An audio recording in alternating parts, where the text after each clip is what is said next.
Am I the jerk for eating at a hospital cafeteria about once a week even though I'm not sick? Posted by you/same philosopher 927. Okay, hear me out. I work just a few blocks away from a hospital and can get there pretty quickly by bicycle. Their cafeteria is quaint with good prices, so usually, once a week or so, I go there for lunch. The food isn't what I would call amazing, but they have a nice variety from time to time. The staff even recognize me and are always pleasant. They don't mind that I'm just there for lunch, and it's far quieter eating there than at any local restaurant. I'm on the spectrum and don't like loud noises, so the quiet lunches in this place are a godsend for me some days. Recently, my sister found out I've been eating at the hospital and went off on me about how hospital cafeterias are only supposed to be for people who are at the hospital because they need to be. I retorted that I was giving them business, and it's not like I was taking food out of the mouths of patients. Plus, I only go once a week, so what was the big deal? But she still insisted I was wrong. Then she got our parents involved, and they're siding with her. They are telling me I should only be eating at the hospital if I have an actual reason to be there. I told them they were all crazy and that it was just normal food I was paying for. But now, because neither they nor I are backing down, I'm torn. Am I the jerk for going to eat lunch in a hospital cafeteria once a week just because I work nearby? Update 18 days later. I really apologize for the length of this post, but writing down all the details took way longer than I thought. This situation was downright crazy. I never thought my sister would do something like this. Not too long ago, I, 23M, posted for advice because my parents and sister were angry at me for regularly eating in a hospital cafeteria since it's close to my work. I enjoy the peace and quiet there on the days I eat there. But this situation escalated so radically that I can't believe something so dumb actually happened. My sister did the pettiest thing she's ever done to me, and for completely undeserved reasons too. When my sister found out I was eating at the hospital cafeteria, she went off on me about how that food is just for people who are at the hospital because they need to be. We ended up in a big argument about it, during which I told her it wasn't like I was taking food from the mouths of patients.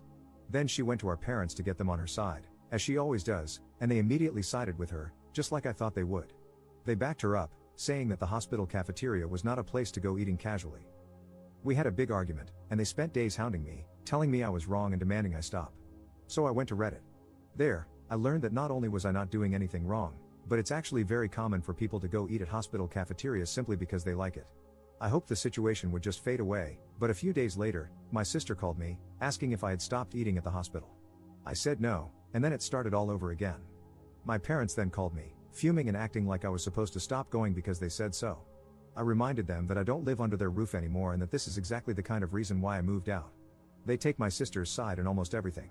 They huffed and puffed about it. This time, the fight didn't stay at home. Other relatives found out because my sister tried to broaden her support. She was so dead set on enforcing her will upon me that she went looking for help from other relatives. However, our parents were the only ones on her side. My uncle personally admonished my parents and her over the phone once I told him what actually happened.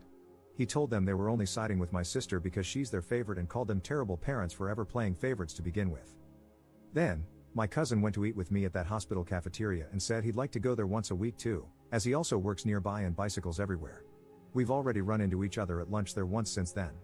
He was actually rather pleased to find out the food was healthier than most other places. He's a bit of a picky eater, so this place is kind of like his new lunch hangout. My sister got even angrier after finding out there were other people in the family eating at the hospital now too. Once outed, my parents backed down due to embarrassment. They apologized to me and gave me some malarkey about how they honestly thought eating at a hospital was weird and felt like they just needed to defend my sister. I told them they'd been placating my sister for so long that it's all they do whenever she starts something with anyone. She's been treating me like a condescending control freak and a bully since we were teenagers, even though I'm older, and they just kept enabling that. But I won't put up with it anymore. My parents ended up conceding and apologized. Then they made my sister apologize to me too. I could tell she hated every second of it because she tried to speak through her teeth at first. Later on, my parents invited me to dinner as another form of apology. But it felt more like a show to look good to the rest of the family because they told everyone about it before it even happened. The dinner was great, I can't deny. My parents had cooked a turkey, arguably one of my favorite things to eat. I love the drumsticks slathered with gravy. Yeah, I'm kind of a pig when I eat them, but I can't help it. My sister always thought it was hilarious and was one of the few things I didn't mind her laughing about. So, I thought nothing of why she was so giggly at dinner. Later, after the family dinner, I noticed my bike was missing. I had parked it in the backyard out of sight, but it was just gone. I freaked out because it's my only mode of transportation. My parents panicked a bit with me, but my sister seemed the opposite. She actually looked happy and was giggling. I immediately suspected her, and she played innocent, even giving the classic "I can't believe you'd think I'd do something like that" line. I already knew she was extremely petty, but this was a whole new level for her. So I said I was going to the neighbors because I knew they had cameras, and they'd have seen what happened. Then I'd call the cops. My sister suddenly looked panicked. I got mad and said I knew it was her, demanding she give my bike back. She started crying, insisting she hadn't done anything, and our parents immediately took her side, scolding me for daring to accuse her. So I'd had enough and said I was going to the neighbors to ask to check their cameras, and then I'd be calling the police. My sister finally fessed up and called me to come back. The looks on our parents' faces after they had just defended her were priceless. My sister admitted she was so angry at me for making her apologize for something she still believed she was right about, so she planned to have a couple of her friends come and grab my bike during dinner. She said her friends were in a minivan with it just down the street. She then started saying that I couldn't call the police on her anyway because I'm her big brother. Our parents backed her up on that too. But I pulled out my phone and started marching outside again. They ran after me, with my sister begging and crying for me to stop. I called her a brat and told my parents I couldn't believe they were still defending her when she was acting this way. Our parents finally hit their limit with her enabling behavior and told her to make her friends bring my bike back immediately. She got on her phone, sniffling, and called her friends. But then she suddenly ran into her room to talk to them. I couldn't hear a thing she said through the door because it was all in whispers, and our parents looked very worried too. My sister would never have willingly admitted she had my bike stolen. She just kept sobbing that it was only a prank over and over again, repeatedly using the excuse that it's just a cheap bike anyway. I bought it used a few months ago for $50, but it's in great shape and my main mode of transportation. My sister kept looking at our parents to back her up, but this time they just couldn't. So she slumped down in a chair, hugging her knees and waiting with the rest of us. She looked increasingly freaked out the longer her friends took to bring my bike back and was repeatedly texting them. Even though my sister said her friends were just down the street, it took them roughly an hour to bring my bike back. They finally pulled up in the minivan with my bike shoved in the back, completely soaked and covered in mud, like it had just been pulled out of a wet, muddy ditch. The bike is a 700C, so it's too tall for either of them to ride. They had simply driven up, grabbed the bike, and dragged it into the van as quickly as they could before taking off. I say they stole it because I was almost certain in the moment that my sister had told them to dispose of my bike. Had I not pointed out that the neighbors had cameras, I might not have gotten it back at all. When her friends finally arrived, their legs were muddy and wet nearly up to their knees. They both begged me not to report them to the police for taking the bike. I asked them, while recording, to tell me the truth and pointed out that the neighbors had cameras. I asked if my sister had told them to get rid of my bike. They broke down and admitted that yes, my sister had instructed them to take the bike and dump it in a pond a few miles away. They had to go back and retrieve it when they realized they were caught. My bike had been nearly completely submerged in muddy water. Thankfully, I didn't have many added accessories on it besides a detachable headlight and my water bottle. However, the water bottle was missing. I wasn't surprised by what my sister's friends told me, and I had them tell our parents too. They laid into my sister until she was bawling on the floor, kicking and pounding like a toddler. I hadn't seen her act that way since she actually was a toddler, and I found it mortifying that she was still like this on the inside. Then she shut herself in her room. Her friends were banned from ever coming to my parents' house again. Afterward, my sister was forced to come out of her room by our mother and make another big apology to me. Our father then forced her to wash and oil my bike from stem to stern under his supervision while I took apart the headlight to clean and dry it. By the time my sister was done, it was dark outside. She glared at me like I was the devil when she came back into the house, but our parents immediately shut her attitude down and said they'd never been more embarrassed by her in their lives. She went back to crying in her room. I had a very frank discussion with my parents about my sister's childlike behavior and how it stemmed from their spoiling and enabling. I told them I couldn't believe I had to be the voice of reason, but the fact that she was on the floor crying like a toddler, kicking and pounding, showed that she's still mentally a child because of them. I pointed out that they kept making me the scapegoat whenever she screwed up, so she barely knows any sense of accountability. For once, they didn't argue with me about it. Afterward, my father silently drove me and my bike back to my apartment in his SUV. He also gave me some money to replace my bike's missing water bottle before we parted. My sister and her clique used to harass me a fair bit whenever we ran into each other. They made fun of me as a group whenever possible, and I usually just ignored them because they bored me. That really seemed to tick them off. After the bike incident, I received numerous messages from numbers I didn't recognize, cussing me out for making my sister cry over what they called a silly prank. Knowing her, my sister probably fed everyone she knew a very different version of the story. I responded with lengthy replies detailing what actually happened and even stated that I have recordings of her friends admitting the truth. Some people at my sister's college found out what actually happened, maybe from my texts or perhaps because her friends spilled the beans. It embarrassed my sister so much that she came home in a crying tantrum about how people there were calling her and her friends B-words and bike thieves. I may not have gone to college, but I know students who need their bikes are very protective of them, especially since many live on shoestring budgets. My sister said someone even joked that they shouldn't leave a bike around her because it might just disappear if she had to apologize to anyone. She ended up so upset that she refused to leave her room for 3 days to have her pity party. My parents called me up to try and turn everything on me again. I reminded them about the discussion we had days before and told them they needed to stop babying her and let her deal with the repercussions of her own actions. If she fails her classes again, it's because she's not trying like she should be. Then I went off on them, saying they were just looking for someone to blame to make her feel better. She created the problem, not me, and I wasn't going to be the scapegoat anymore. My sister is an adult, and she needs to act like it. They sounded defeated and apologized before ending the call. It seemed like they were genuinely hoping I'd just sit back and take the blame so my sister would feel better, but I never will again. Now my parents are trying to pretend this all never happened, and my sister, along with her clique, is avoiding me at all costs. Which, I suppose, is fine with me because I don't want any more drama. But if something like this happens again, I won't take it from them. Commenter. I remember your first post. Your sister is so bratty that she would have her friends steal your bike and ruin it just to make a point? And your parents don't see a problem with it? What did the rest of your family say about this? Ops response. Oh, they were furious with them.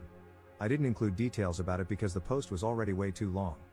But my aunt and uncle gave my parents one hell of a dressing down, twice. The first time was in person, the day after the bike theft happened. They had a long discussion with my parents about how their babying has prevented my sister from growing up and how she wouldn't be able to function without them if she never learns to become an adult. The second time was after my parents called me to try and make me take the blame when my sister locked herself in her room for 3 days. I talked with my cousin that evening when we met up for dinner, and he told his parents, my aunt and uncle. They called my parents to ask them what the hell was going on and told them they were beyond ashamed that they still tried to make me the scapegoat. They said they didn't care if old habits die hard, it had to stop. Let's just say my sister wasn't the only one crying anymore. No one has told me anything about what's going on with my sister at her college for a while, and she's been avoiding me. My parents also haven't spoken to me since that call, so I have no idea what's going on their end. Second update 7 months later. I was browsing YouTube yesterday when I saw a video about my last post and realized I never made a final update. So here it is. To start, yes, my bike is fine. I managed to prevent it from getting rusty or clogged up after my sister dumped it in a pond. It wasn't new to begin with, and thankfully, there were no new creaks or groans from it. I was worried something would go bad, but since it's a really simple single-speed bike, it works just fine after being oiled post-submersion. I also re-greased the crank bearings as a precaution.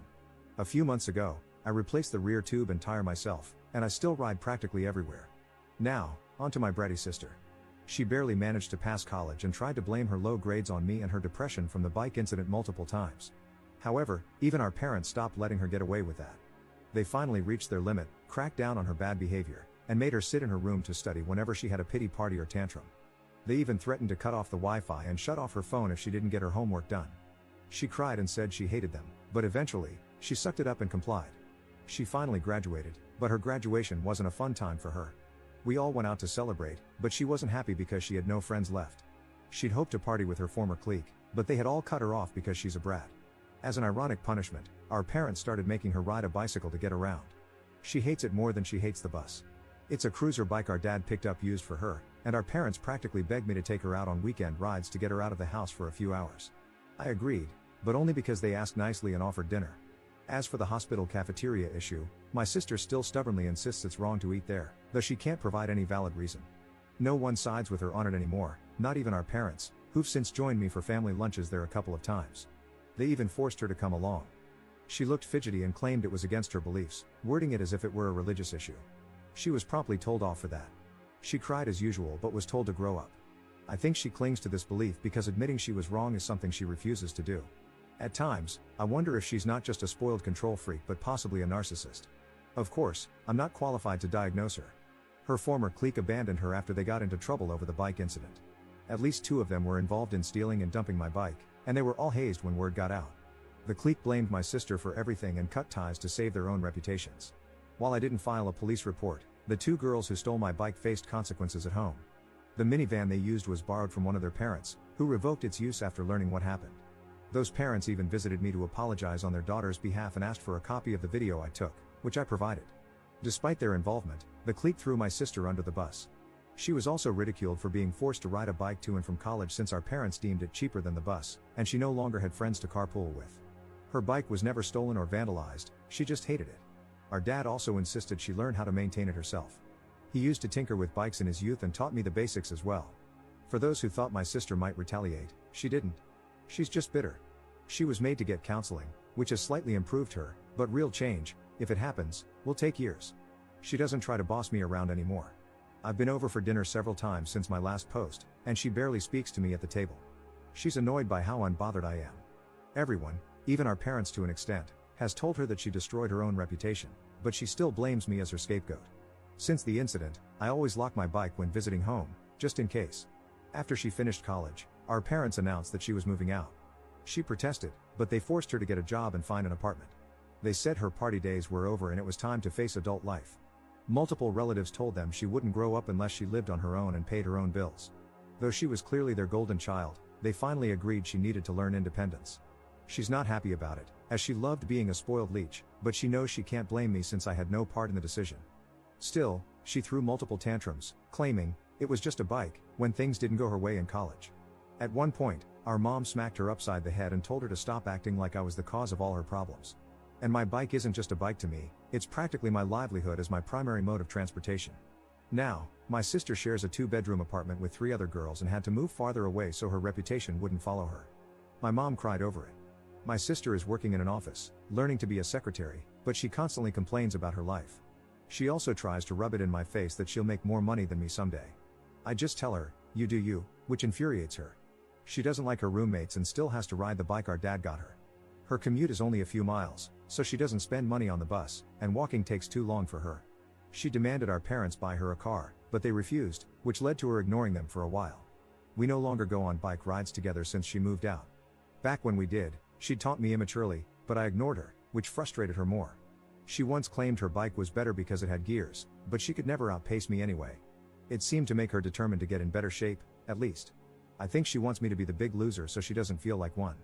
She wanted an e-bike for Christmas, but our parents refused after seeing how expensive good ones are. They've already spent a lot on her, covering 3 years of college. As a joke, I gave her new bike tires for Christmas, earning a stink eye in return. In 2024, she needed financial bailouts from our parents because she couldn't manage her money. Despite facing the realities of life, she still acts like a spoiled brat in denial. She also resents that I live alone while she has to have roommates. Ironically, her roommates like me, which only upsets her more. I think she hates them because they don't cater to her whims like our parents used to. Living with people who don't indulge her must be a nightmare for her. That about sums everything up so far.